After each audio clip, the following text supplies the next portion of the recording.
Hello, my name is Carol May Whittick, and welcome to Her Conversations, Tools for the Awakening Woman. Her is an acronym for Higher Energetic Resonance. This is the optimal state to embody in order to attract our highest desires. Who is the awakening woman? She is a woman who's seeking a greater possibility in her reality and looking for solutions. She knows being awakened is not a lofty ideal, but a necessity. If she can transform herself, she can change the world. Her conversations will introduce you to talented women who will speak to your spirituality, sensuality, and soul. They share their stories and explain how they are in service to the world. So let their words and these conversations embolden and inspire you. My guest on this week's Her Conversations is coach and author Cecile Edwards. She is the founder of Mummy Evolve, a portal that offers techniques and practices to understand and heal the mother wound. During our conversation, we talk about recognizing and breaking generational trauma patterns, what it means to reconnect with our inner child, and how we grow through self-parenting. So as always, I begin by asking my guests, HER is an acronym for Higher Energetic Resonance. When do you feel at your most HER? I feel that I am most HER when I am at home and I am able to rejuvenate myself as much as possible. So constant hustle and bustle and moving around and being around excess people doesn't work for me. I also love to be pampered. So doing things like going to the spa is very energizing to me.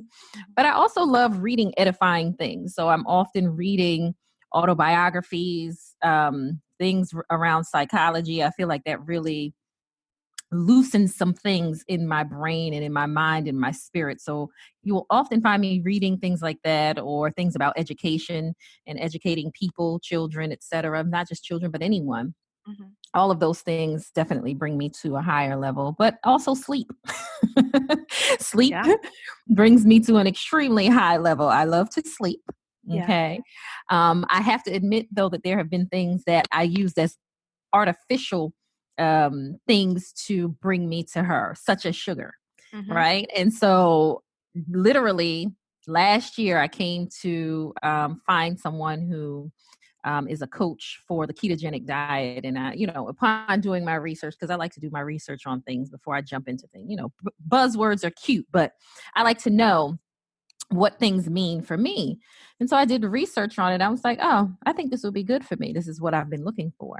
Mm-hmm. And it has really helped me to see how we oftentimes focus so much on outward things and our quote unquote addictions, and how those things can really pull you away from being at your best self.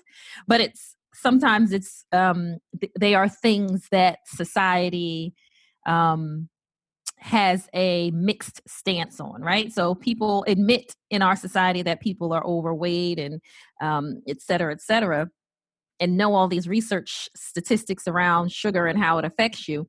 But yet, on every corner, there's a bakery, a Starbucks, whatever the case may be. So I feel like her is finding your own space within all of the madness and all of the misinformation and all of the over information, and really finding your own space and being okay with that. And that's when I feel the best, that I know that I'm doing what my soul is calling for at the moment. And that could be a multitude of things, quite frankly, because Cool. Yeah. No, I like it. How are you finding keto then? Good? I love it. The thing that I love actually most about it is that you do end up fasting the majority of the time, right? So I literally just ended a fast 40 hours. I've done 48 hours. I do my 24 hours regularly. That's actually quite regular, that I only eat one meal a day. Yeah. So for me, I love that, because one, I don't have to think about what I'm going to eat. Let's say if I'm out or whatever. And I know that there's specific things that I'm eating and that it's healthy for me. So works. Good. Fantastic. No, I do fasting now as well. So keto, not so much really. I'm vegan, so I kind of, managed to get things down as well. But yeah, no, it's definitely a one. It'd be interesting as well, because just as reference, as of the time of this recording, we're recording this on March 22nd, 2020, and the world is in the middle of a pandemic.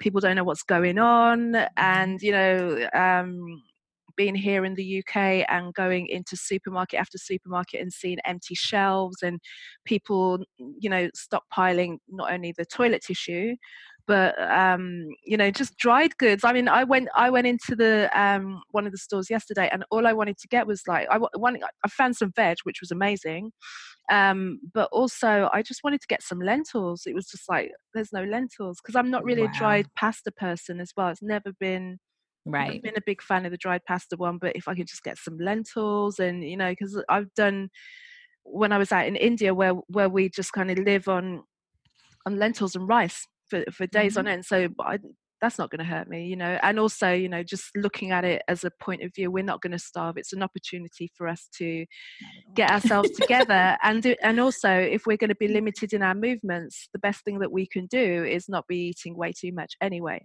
Exactly. Yeah. That's exactly what I was saying about, it was such perfect timing for me to be on keto, because I literally don't need to eat all of the time. Whereas when I was addicted to food, I would want to eat all the time, especially if I was bored and whatever, because it's 95% mental, right? And it's managing those insulin levels as well, because once you get them down, and once you understand why you don't need to spike your insulin all the time, I don't know. I treated it like a game when I first started on it as well. It's like, just those parasites, they're not getting my sugar. I'm not feeding them today. Exactly.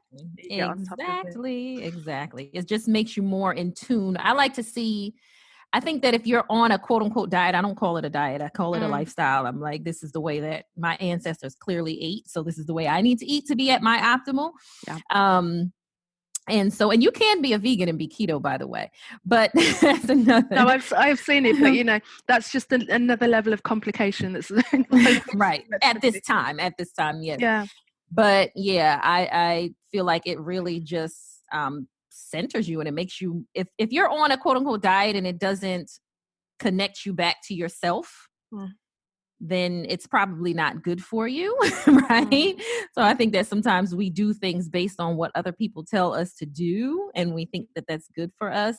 And that's why things are fleeting. They may last for a short amount of time, and then it doesn't last any longer, because we're looking at it from a view from, oh, I'm going to lose weight. No, you're trying to heal your body. You may not, even if you don't lose a lot of weight, healing your body is probably the most central thing that you need to do.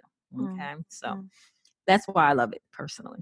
Perfect. I could talk about it for hours. Subject. It's fascinating. Yeah, it totally is. But before we even go any further as well, I just want you to just talk about yourself and a little bit about your life, and what brought you into the work that you do now, and just creating the offering that you have and the business that you have. Yeah, that's, life is so funny. Tell you, life is hilarious. So in 2008, I became a mother. I gave birth to my daughter. I gave birth to my daughter in Addis Ababa, Ethiopia. She was born in Ethiopia because at the time I was there, I met her father there.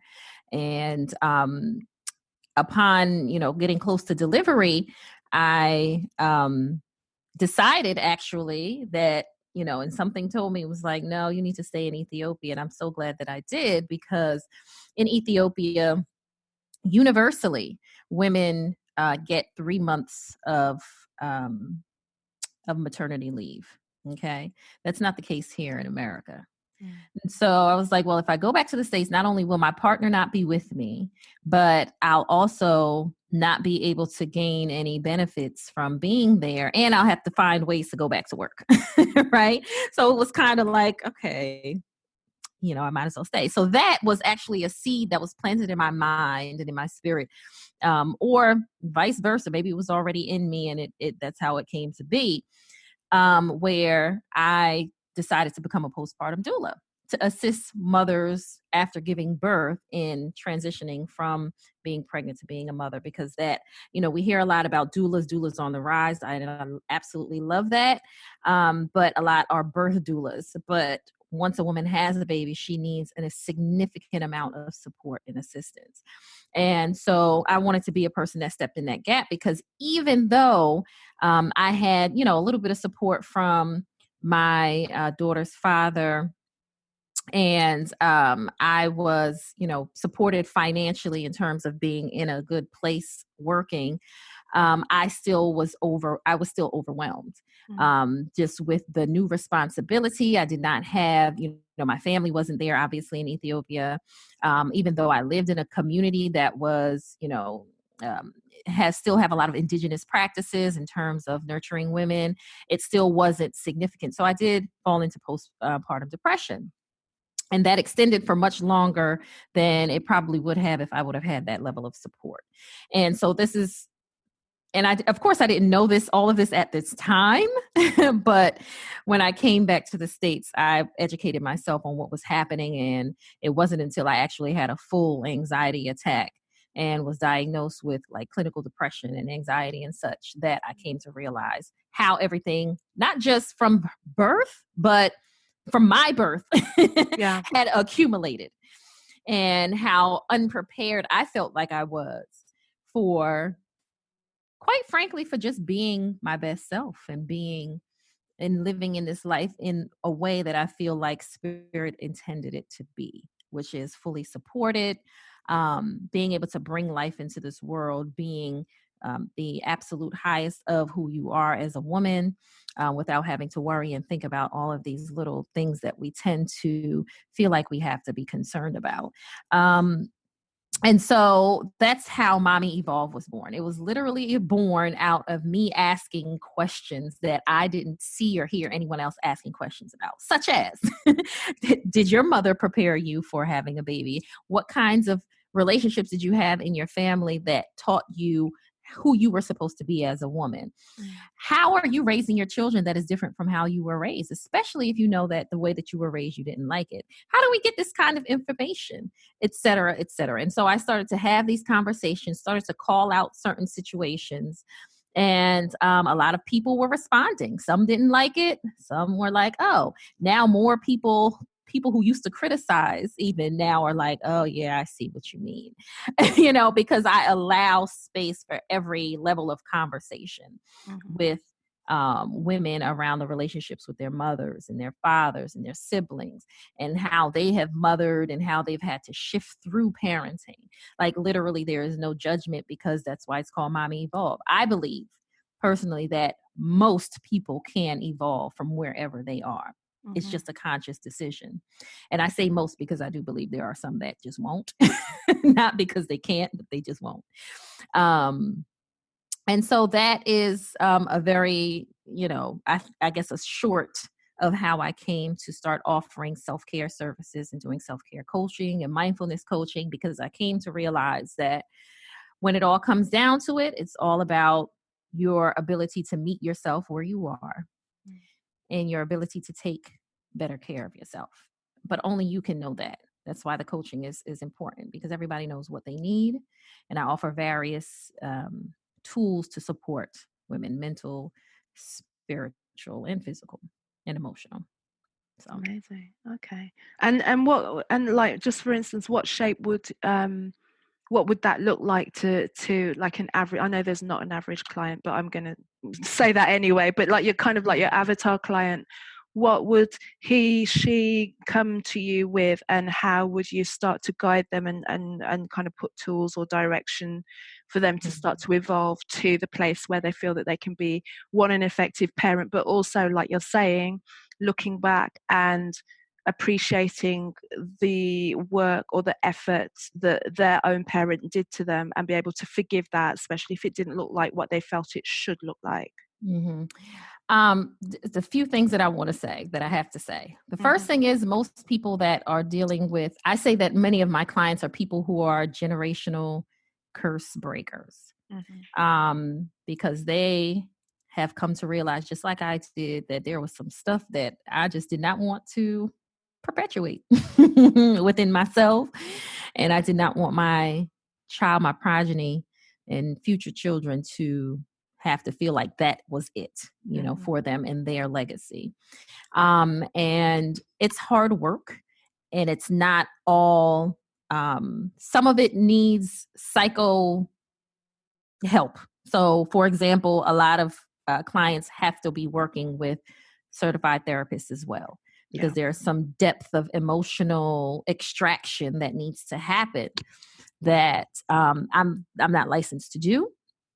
So my coaching is about getting people from one place to the next in terms of taking care of themselves, shifting their mindset, building various mindfulness and spiritual practices into their lives so that they can be well supported in their process, or holistically supported in their process of working with whoever they're working with. But certainly working with me, they will have different tools that they can use to support themselves, because the number one support that you certainly need to have is spiritual support, quite frankly. We can't live our lives constantly having people tell us what is good for us. We have to come to a place in life in order to be our best selves, where we know what that feels like, looks like, and we are okay with exploring the next levels of that, whatever that may be on their journey. And for different women, it varies. For me, at some point, it was me not wanting to work for a significant amount of time, because I needed to sleep, because my brain and my body, like your body, goes through a lot of processes when you're healing emotional trauma. And so you need to be able to have that space and be okay with doing that. Because, and you may know this well, because I grew up in a culture where if you're not constantly doing and working, you're considered lazy, right? Yeah. And so me giving myself the permission to be like, I don't want to do all of this. I'm done with working 2 and 3 jobs and I just want to rest. Okay. That was a part of my healing. And so now I'm at a different space of my healing that involves me really healing my relationship with men. Right.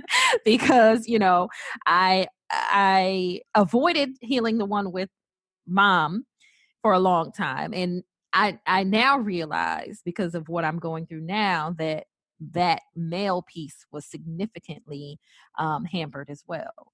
And so the difference, though, now is that I know that on the other side is a better me and better relationships and being okay. Because when I started the process earlier, years ago, I was hesitant because I wasn't sure how it would go. Now I know that I am, walking in that with my own ideas, and I'm okay with that. And definitely unraveling a lot of the ideas that I thought that I should have about a lot of things. So I don't even know if that answered your question, but it gave me a lot, though. Don't worry about the question. Sometimes the question is just, here are a few words and just kind of like feel and flow with it, so don't even worry about that, because I'm just kind of working in the same way as well. Because it was like it kind of got me thinking of a couple of things that I want to ask you as well. And I suppose the answer to one question will determine whether I've got a second question. But the first question is, are your clients predominantly women of color? Yes. Okay, right. I've had other women. Yeah. But yes, women of color, meaning Black American, Black African, but also women from, Latin America. And I've had a couple of white women. I've even had men. Okay. I've even had men. Sure. And so the second question is going to be maybe more of a vague guesstimation as a result of that answer, is, particularly when you're talking about healing the relationship that us, as particularly I feel women of color, have with males. Do you think that is more so with women of color than it would be with, like our Caucasian sisters, for instance? Or even in the Latin community or anything else? So I think this is us just like speculating, maybe, if you don't have a broad scope of clients. Possibly, I'm asking you. It's not even just about speculating. I am a researcher, so I do a lot of research, and I am a people watcher, an observer. Okay. Then maybe you can answer me then. Even more so, I'm a people watcher and observer, and I do think that women of African descent do have a different relationship with men of African descent Mm. because of the way it's so layered. But let's just say that there's a lot of external structures that seeped into our internal family systems Mm-hmm. that has caused us to relinquish our power completely to the thought, the idea, the myth of male leadership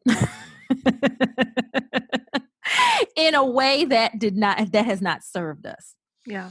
So, and what do I mean by that? In cultures that are, for the most part, because there's no, ideal situation, but in cultures where men know that they have particular roles that they must fulfill, that they have particular duties that they are bound to, that women are going to be safe, protected, and cared for the most part, right?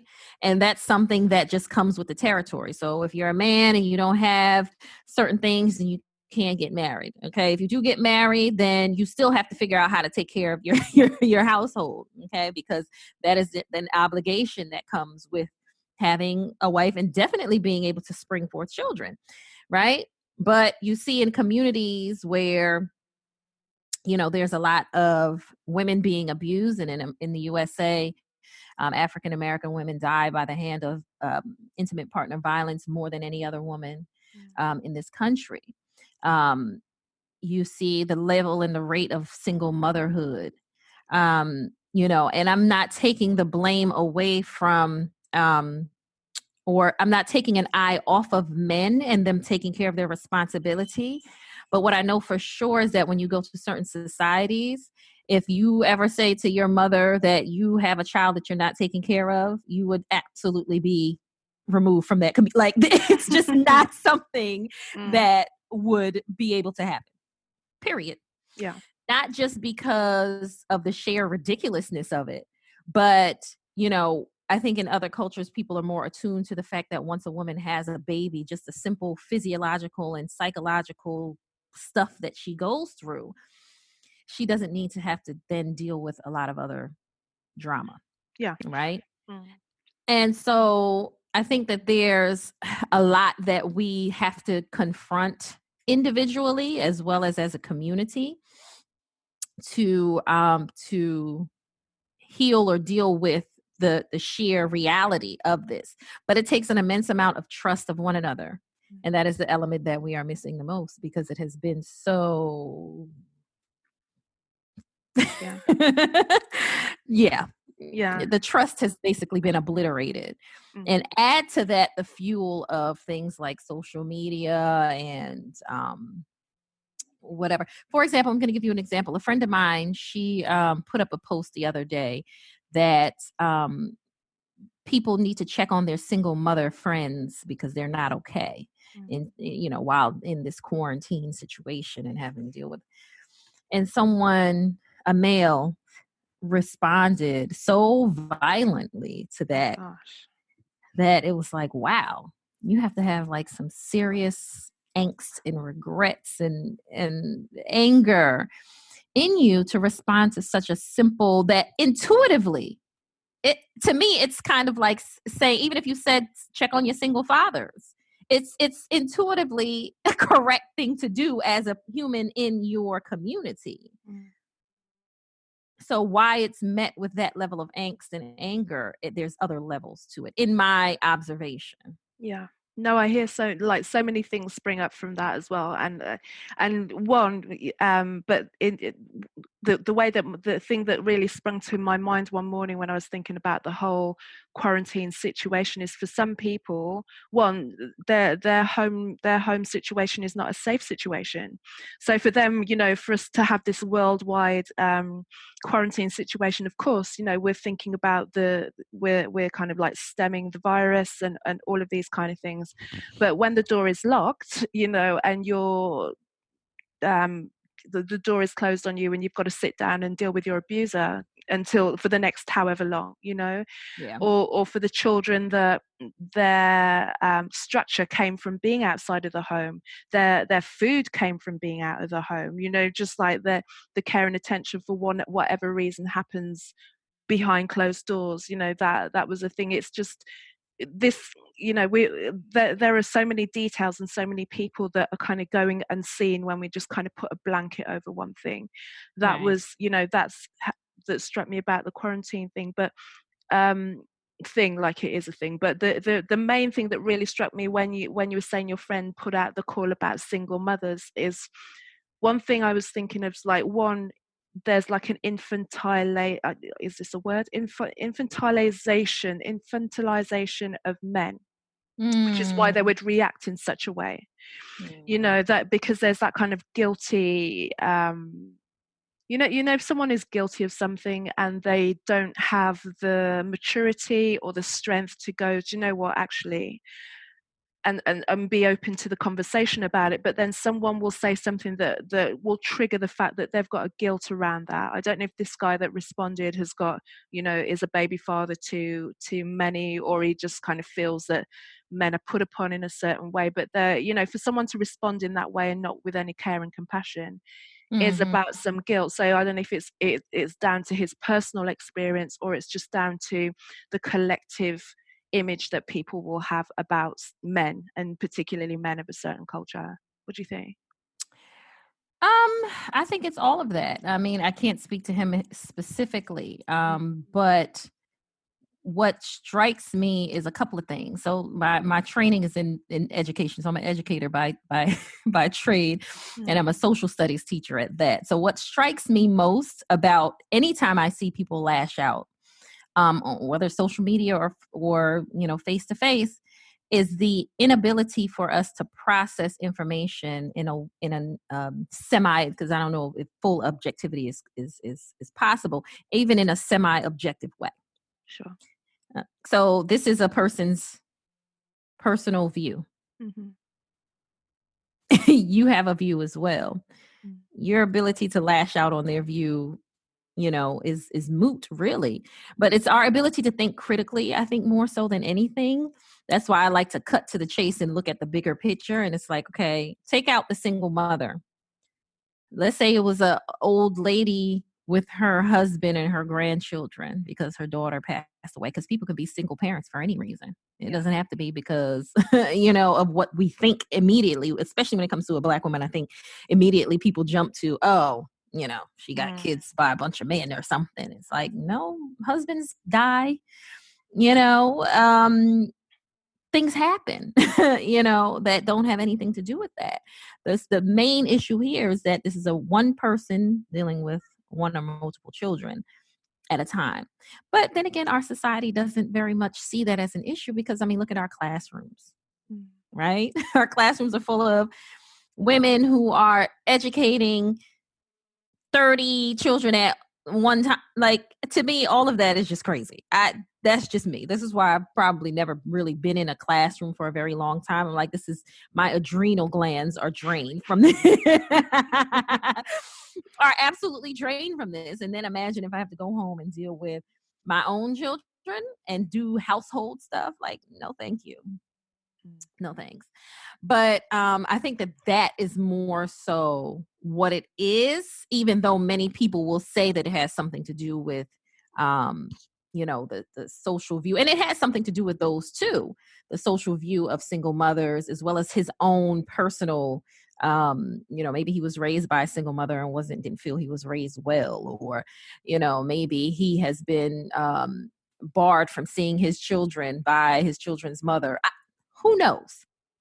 But I think that all of those things are in play. And this is where things like counseling and coaching and things come into view and to come into handy, because now you can take a step back and look at things from a different angle, re-script your story, have a different story around things. Because I think one of the beautiful things about this time, this quarantine, is really, and for me personally, I'm really becoming even more meticulous about the way that I think. because I have found that even in the past like 6 months, things that I've been thinking have been coming to fruition even quicker. I don't know if this is happening to anyone else, but for me, it's literally, I don't even have to say it. I'll think something and I'm like, wait a minute, what is somebody? Because when you when you go on Google, you type something and I'm like, is somebody in my brain thinking Yeah. what It's an actual, and it's the energy has changed. The energy has changed, and it's it's an interesting time anyway with regards to that kind of thing, because it's like it's something that has been, I think, people of a certain people have been waiting for this or expecting there to be some sort of, you can call it end of days or change it, like because this is like whatever comes out on the other side of this is going to be forever change anyway. Within our generation, we've never experienced anything like that on a worldwide level, like especially in the modern world. Yeah. So I think it's but I get you on the energetic thing. It's in terms of being able to manifest quicker, which is why, like you say, when you just got to watch your thoughts, because I've seen things spin around quicker, but I've also seen clarity, been able to get super clear about stuff. And for me, it's only happened with just like certain veils being lifted off, certain people being removed from my life, and as a result of that, it's like that. Yeah, it's definitely, I think that's just the, we were talking earlier about fasting. I think that fasting comes in many forms. And again, physically fasting from an addiction like food for me has really allowed me to see how much energetic space your addiction can take up. Right. So, and when you're taking that much space up, you cannot call in higher energy to manifest things. And I think that that's more so what it's about, is being very clear about what your energy is being focused on. And that's why I don't watch the news. Like, people are always like, oh, you should. And I'm like, no, that type of stuff is not for me. And if you think about your life, seriously though, if you think about your life, like, people always look at me crazy when I say that, like, I dreamed of my daughter before I had her. And you'll hear a lot of women say that, like, they dreamed of their children before they had them. I think that we take up a lot of energy, and we don't know what to focus on, what is real and what is not real, when we're constantly taking in information from outside. And that is one of the things that I try to, express or try to teach to my clients. It's like, when you are sitting and you're thinking from within your own self, when you think of your life, I think that we can all see synchronicities that happened in our lives. Like, there's certain things that we may have seen or just passed by that now have become a very prominent feature in our lives. Right? Because, it's like we're just finding ways to get connected to the things that are best for us and highest for us. But we continually block it because we want to believe what everybody else is thinking or saying, and looking at all this information outside of ourselves and distracting ourselves emotionally and spiritually with doing things that are not productive. So yeah, I think that getting yourself 2020 vision is not just about seeing about what you can, it's about seeing what you can create, but that seeing has to come from the inside. Yeah, no, I'm all for that, and I think it's an exciting discovery, but it takes a lot, like you say, a lot of these things take a lot of work, because if you're coming from a certain lineage, I think, and also to be the person to start to think of that, usually you are the curse breaker in the family, and it usually so you have to once you discover this, because people who are not in that awareness will think that everything's happening to them, and it's someone else's fault, and will get triggered by left, right, and center. You can turn when you flip it the other way, but like you say, it does take a lot of vigilance as well, on what a lot of focus constantly. Like you say, discipline around what your food is, what you're feeding yourself in terms of information and everything like that. But once you get into the stream of it, and then like you say, you start to see things turn up like this, you're like, okay, You know, it's And it's not about, it's I have to say that it's not about deprivation. no. It's about disciplining your mind. So, for example, like if you don't listen to what your inner self is saying and trust that to the extent that you're going to actually do something about it, like there's a difference between a conspiracy theorist and a difference and a prepper and a preparer, right? So it's like a conspiracy theorist will just talk about stuff all day, but then never do anything to move towards what it is they want. A prepper will know all of the same stuff a conspiracy theorist knows and have a bunker, right? Yeah. So it's not about depriving yourself. It's about focusing your energy on what it is that you truly desire. Because quite frankly, that's what you can, I know these are like very what do you call it? Cliche.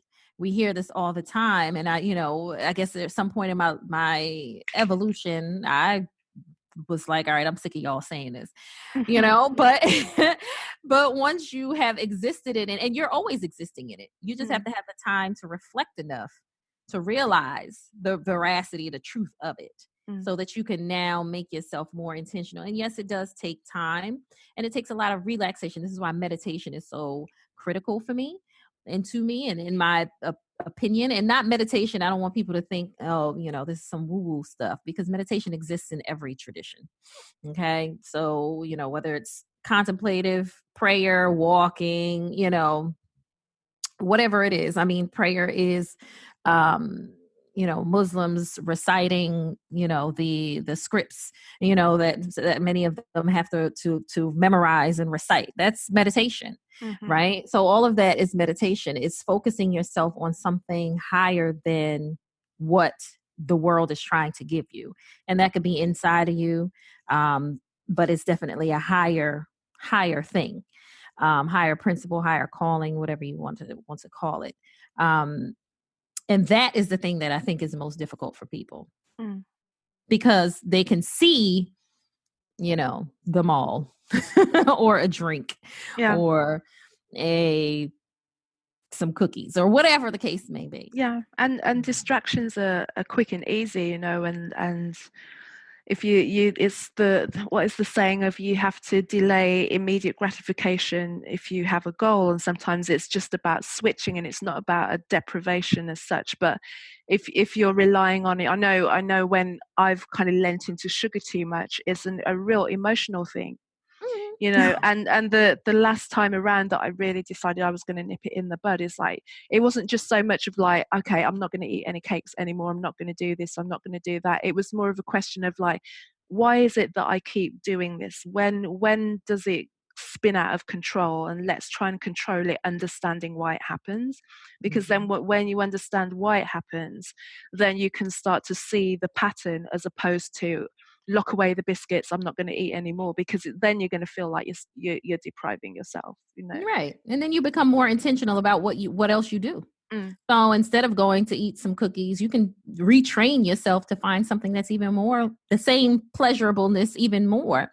It's just your brain activating certain, juices that say, okay, I feel better now after all that trauma, so it's like you can go for a jog and do that. You can, talk to a child or play with a child and do that. You can paint something and do that. You can color and do that, But I think, again, there is a certain level of, in our society, on television, you see the immediate pleasure attached to eating whatever, or overindulging in alcohol, or the prestige that comes with some of these things. And so our brains we can't discount the fact that we have been programmed to a certain level. And so a lot of our evolution is really going to be about deprogramming ourselves from what we've been sold by society and by these corporations, so that we can really take back our energetic sovereignty, and be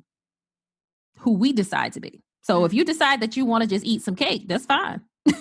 Right? You're making that decision very consciously. Right? But I personally don't believe that many of us make that consciously. I think that we do it because it's been attached to something that we desire, or something that makes us feel good. And I mean, we're hardwired to be in pleasure. And that's great. But I think that some of it is just false pleasure that goes away. It doesn't incite true connection. That's one of my power words for this year, by the way, connection. And I think it's great that goes along with my healing my relationship with men. because that really forces me to let down my guard, not in a way to be used or abused, but in a way that says, you know what, this is a lesson for me, and I can gain pleasure from this too. So yeah, I like that connection on so many levels. I wanted to ask you actually about how it's rolling forward, like the work that you've done in terms of either the relationship, the way that you parent, or the way that you would then kind of speak to the generations who are younger and yet to be parents, so that they have a different relationship to becoming parents, and that, you know, and also their own parents and grandparents even, and just understanding how there might have been a shift in the way that things have done through their own lineage, and what they can do to kind of just, you know, tweak it so that it's easier for the generations coming forward. Right. So that's a component of anybody that I speak to, quite frankly, because I think that there has to be an awareness of how you were raised and how we're taught about raising children. Okay, again, so it's always the micro and the macro. It's how we were raised, but also what we saw or what we were taught about raising children. And being able to navigate through that and doing some comparative views of what that looks like. But when it comes down to it, honestly, I think it's very critical to just understand your child and your children individually, so that you can nurture each person in their individual stance. And my stance is that you have to be able to do that and be fully accepting of yourself in order to do that.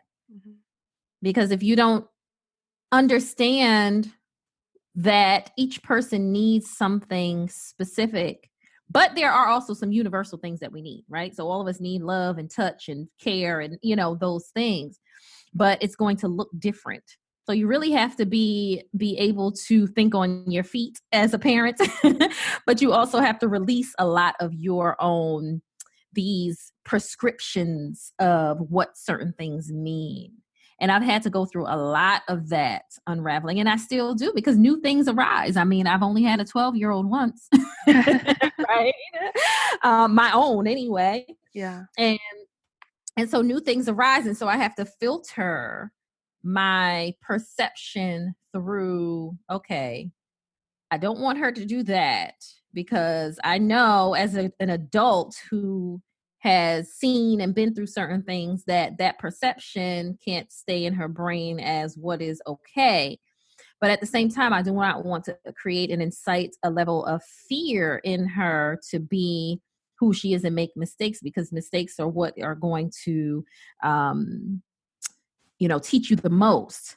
Yeah. So how can I walk with her through this in a way that's going to be nurturing and empowering? And how am I walking myself through this? Right. And so this is how community comes into play too.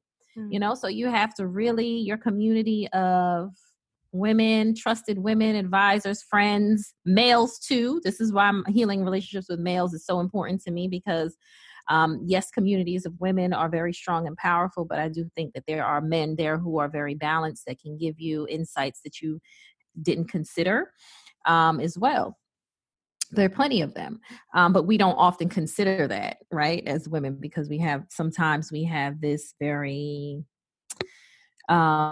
limited view of our other half, right? And so I think that is the advice that I would give, to give something specific without there being a specific case. But I think that we have to understand that our children do not, they came through us, and yes, we have a specific mission with them on this earth, but we do not own them. You know, we have they have the ability to, they have to go through their own processes. And the best thing we can do is to point them to higher decisions within their options, right? So give them perspectives that are going to push them to think higher. Mm-hmm. So, you know, instead of yelling out loud, I know you're angry, but you can also wait a few moments and then come back and have a conversation, or write a letter, or ask another adult that you trust about this situation. Maybe they can help you to buffer it, right? Because these are lifelong skills. This is not just about, and I think that oftentimes we learned as children to react to everything. Like, oh, that's not what you're supposed to do. Okay, but well, so what am I supposed to do? Like, you know, okay, that's not what I'm supposed to do. I'm hearing that a lot. But what can I do that is going to foster appropriate emotional and mental and cognitive skills in me that is going to push me higher? And that's the deficit that we see, I think, in a lot of people. The inability to interact with other people well. Yeah. The inability to solve problems. And this is where it starts, right? And so I do my absolute best to make sure. One of my main things that I say all the time is that, you know, I could not get through without my community of aunties that have helped me significantly, because there's just some things that I just can't. Okay. And so I have to call upon them. And I'm so grateful. That's one of the I think the best gifts that you can give yourself and your children, is to have a community of people that they know they can trust and talk to and get different perspectives from. And that's one of the things that we have to learn how to build with and among our children as well, because we have that whole individualistic mindset is going away. That needs to go. Yeah. Yeah. So I hear and I agree with that one. That's perfect. And just, do you have, I think as well, just again, like harping, but I mean, we cannot avoid what is happening in the world right now. And what I'm seeing, or what I'm feeling with myself as well, is very much taking a moment back to be self-parenting. Oh yeah. Mm-hmm. And maybe this will occur to more people, or maybe it's something that just, you know, who knows. But for those of us who are really digging into addressing the way that we parent ourselves, do you have any insight, any ideas, any you know, read this, look at this, that you can direct, you know, like you say, you're a director of thought. So there's two things. One, I have my own book, which I'm going to publish like physical copies of this year. Good. So it's called the Mommy Magic Handbook. And that is available on Lulu at the moment for download. And self-parenting, again, this goes into, this is why self-care, I came to the realization that self-care is so important, because one, a lot of the processes you are going to go through yourself, right? So you're going to be in the storm of that alone, because only you understand how things have affected you and how that needs to be unraveled in order for you to be your best self, right? But there's some other books that have become very important to me. So this book right here, it's always next to me. I go through it.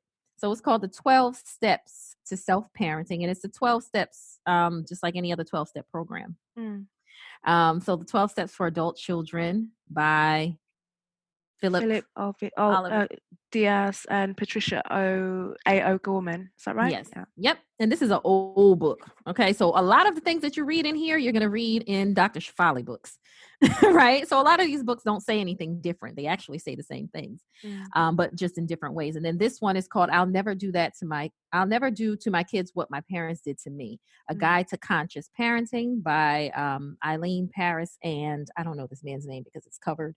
The Parises. And this is interesting because it goes through how both of them went through very traumatic experiences and they in childhood, and they realized how that was affecting not only their parenting but their relationship with one another. And so Right. they ended up getting divorced, and I think they got remarried after working through certain things.